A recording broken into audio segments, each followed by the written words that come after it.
Carol. Hi, James. All right, I think we're good. There we go. Am I still back. muted? Oh, Terrific. there we go. We wanted to greet you, James, and then we're all going on mute and off camera. So Okay. All right, hang on. I'm going to figure out how I can pin you. There we go. All right. Terrific. Hi, James. Welcome. I'm Sue Scott. I'm a volunteer with Edina Indivisible, and I'm the moderator for this event. And this event is currently being live streamed on our Facebook page, and we're recording it as well. Okay. Our group has been here listening to this, has gotten all the rest of the process questions for the other information that I needed to share, so we can just go ahead and get started. So Excellent. tell us a little bit about yourself and why you're running for city council. So I am excited about running for city council. I have, my wife and I have been in Edina for 5 years, but in Minneapolis or in Minnesota for 18 years. Have 3 daughters, all have been in the Edina public school system since we've been here. One over at Normandale, one at, and then the other 2 are at the high school, but they came through Valley View. And so we are really excited to be here. We love the community that we found. And so we are looking forward to trying to figure out how we can just engage in the community even more. And so why the role of city council for me? It actually starts back maybe 5 years or so ago. My wife and I were talking about ways that we could have more impact in society. And one of the things that kind of led me to being one of the co-leaders for the Race and Equity Task Force, talking to Scott and Jim. And then after that, we got really active in JDRF, the Junior Diabetes Research Fund, chaired the gala there, got involved because our middle daughter was diagnosed with type 1. And so we did that. And then I kept talking to Scott and Jim about other ways I could get involved with city government after presenting the recommendations for race and equity to the council. And then this opportunity came up. I went for it. I thought it'd be an excellent way. Given the way Edina is actually structured from a government perspective, having the 5 council members with an equal vote in helping guide the city is one of the big reasons I thought, all right, this could be a great opportunity to have impact. James, a quick question. You referred to Scott and Jim. I'm not familiar with who that is. Oh, sorry, Mayor Hublin and Scott Neal. Got it. The city manager, yeah. City manager. Got it. So how would you describe the role of the city council, and why do you see that as a good place for you to become involved in city government? Yeah, so I view the way the Edina City Council operates is really similar to like advisory board or board of directors, that type of an idea or concept, where they're accountable for helping come up with the strategy for the city, understanding based on what's happening within the community, what's the right direction to set for the community. But then the decision-making process is one that's on an equal basis, where you can have 5 people that have different perspectives that are influenced by the community to really make decisions on how things should move forward. And I think one of the things that the city council in Edina, and I say Edina because that's the topic, right? But this would be the case in other cities as well, where you have more of a homogeneous council making decisions. And I do think when you can start to ensure you have different perspectives, different backgrounds involved in that decision-making process, then you will always, I think, make better decisions. There is there are a number of candidates that are running for city council, and it's a pretty diverse group of people. What about your candidacy and your background do you think stands out from the group of candidates that are running? Yeah, so I mean, I am a diverse candidate. I think there are several people of color in the race as we speak. And so I think I think when people look at me, they probably think that first, right? He's a diverse candidate. And that's fair, but what comes with that, I mentioned earlier, is a different perspective. And so a lot goes into that. And it's definitely not just about ethnicity. It's about, you know, how I grew up. It's about where I'm from. It's about the working for Cargill for 30 years. You know, I've lived in multiple places. And so I bring a breadth of experiences outside of just Edina or outside of Minnesota even. And I think the thing that would differentiate me, I believe, is in terms of bringing my business experience into the decision-making process. Having led global teams, having made decisions on construction projects, I think I have a strategic mind, and I bring a different perspective in a myriad of ways into the Edina City Council.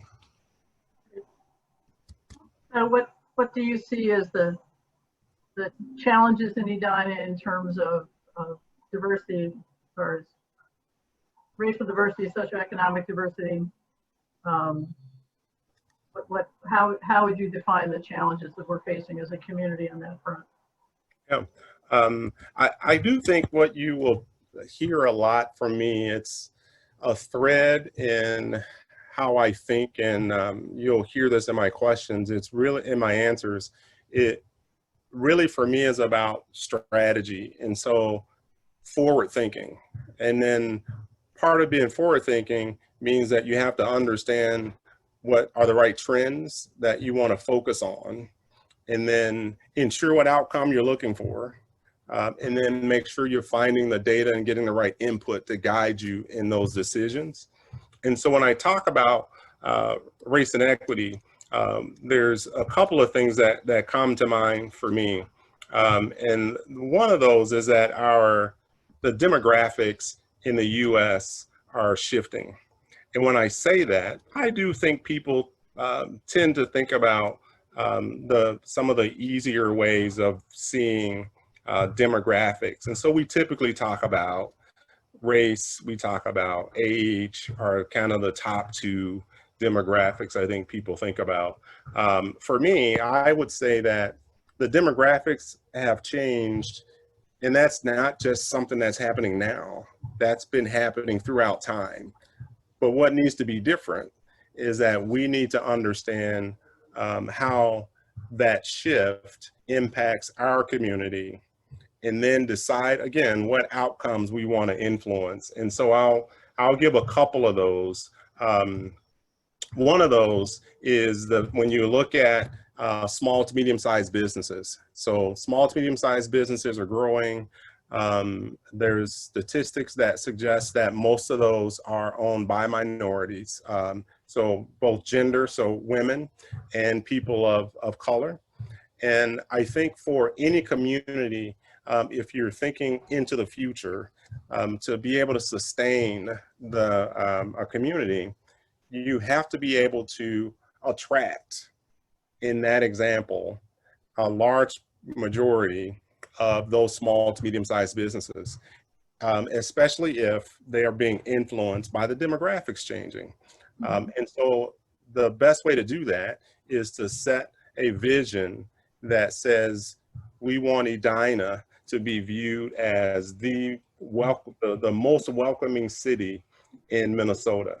And so what comes with that, if we're able to achieve that vision, is that people will want to be a part of the community. And with that comes new businesses, in the example that I gave.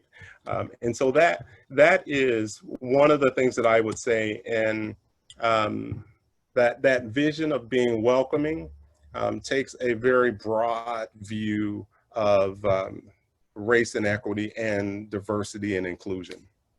And so that's very much the way I think about that. So Edina is experiencing growth and change.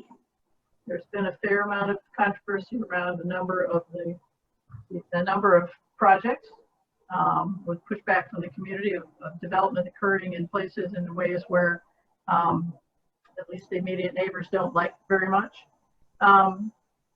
So how would you kind of balance the challenges of what people that live in Edina like and find to be livable about their community versus looking ahead into the future and what kind of change and development makes sense? Mm-hmm.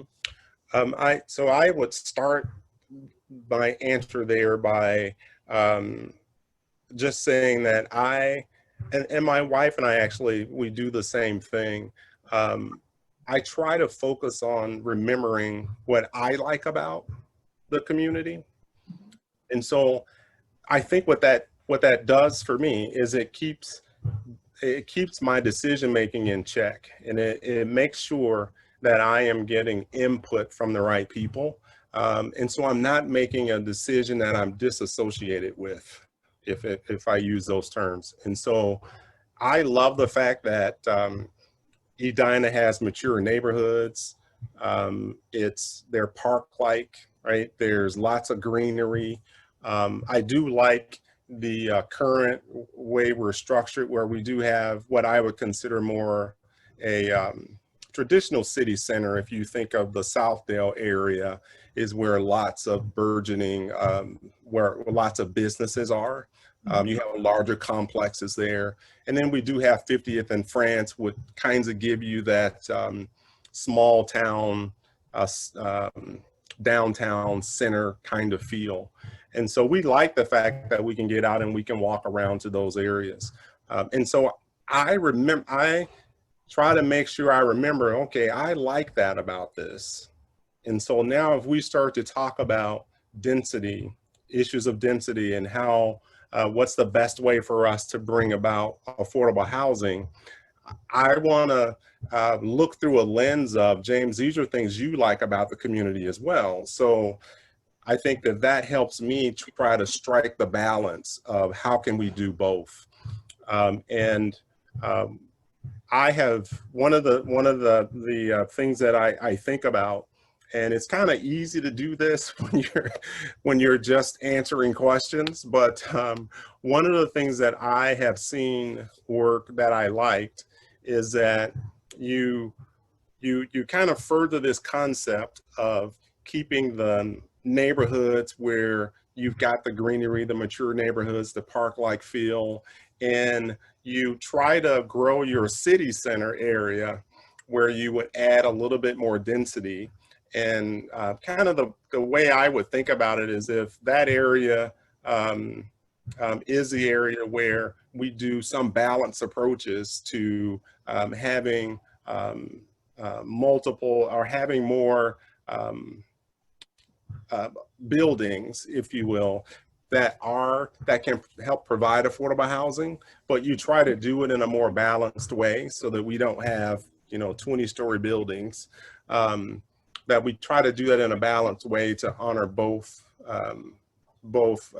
maybe I'd say both neighborhoods or both perspectives.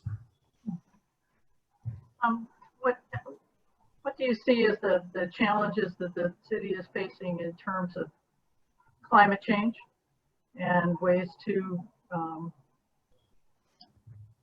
you think that the city should tackle that?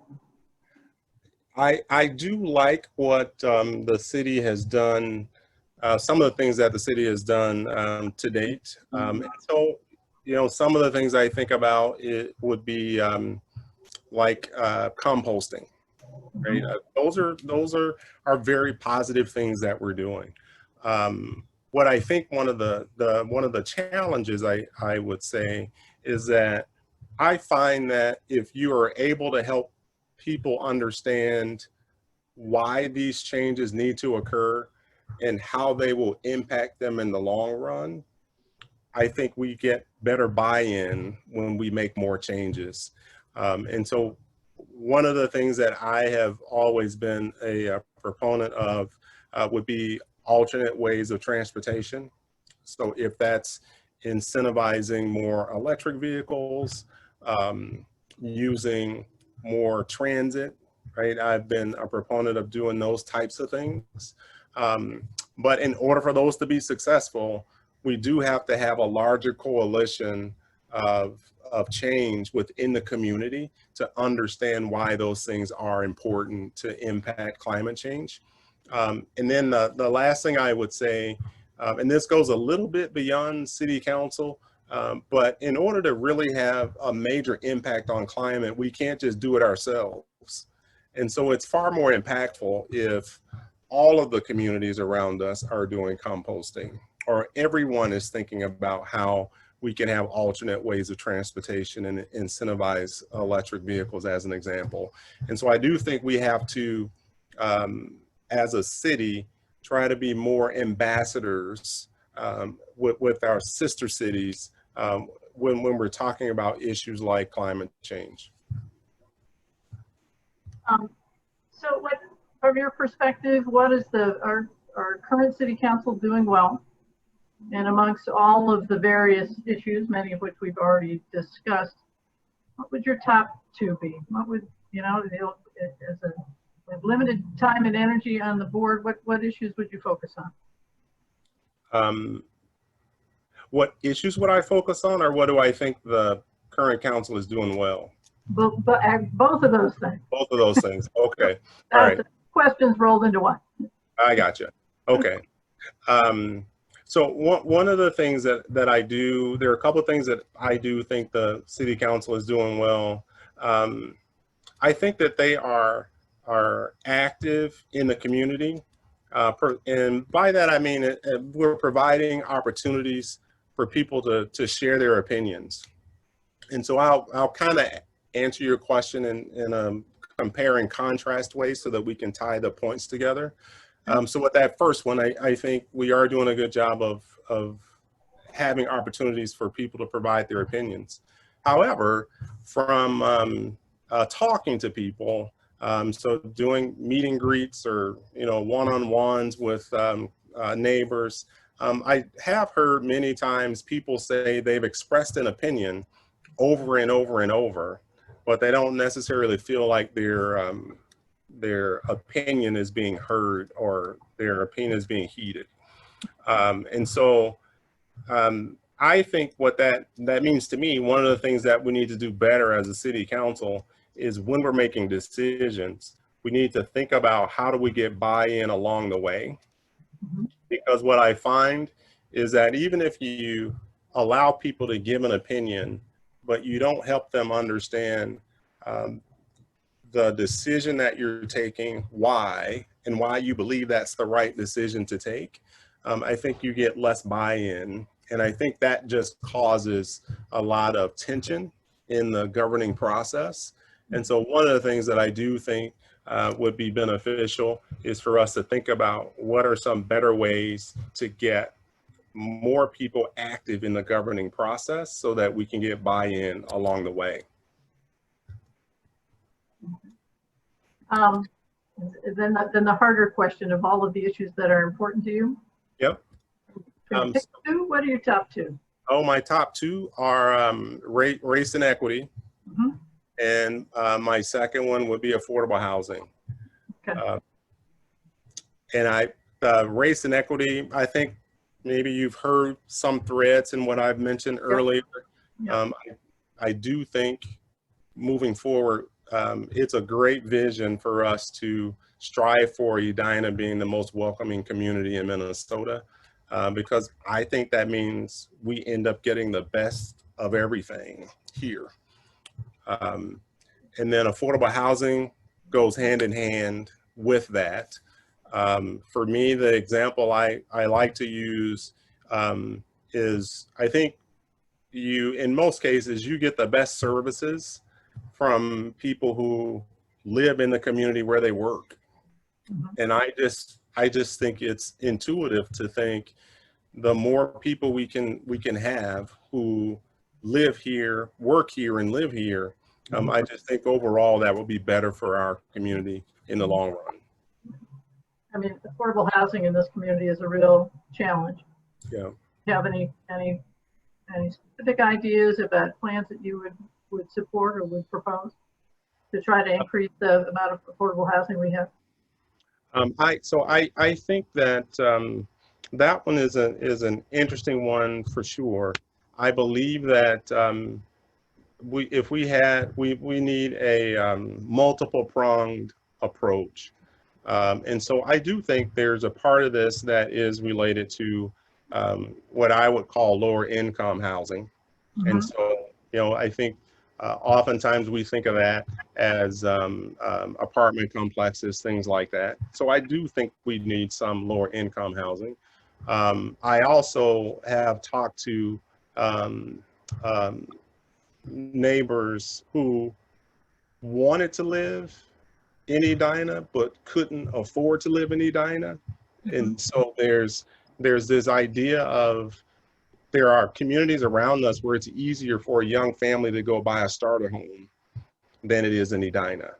And so that idea of how can we provide affordable properties in that context, I think is also important for us to figure out. And then I do like the fact that we do have a fund that allows us to incentivize contractors to build affordable housing. But what I don't like about it is there have been cases in which contractors kind of take that benefit, and then after the time period runs out, those units go back to being regular market rate units. And so I do think we have to figure out how to stop that from happening, and then really be purposeful about building sustainable, affordable housing.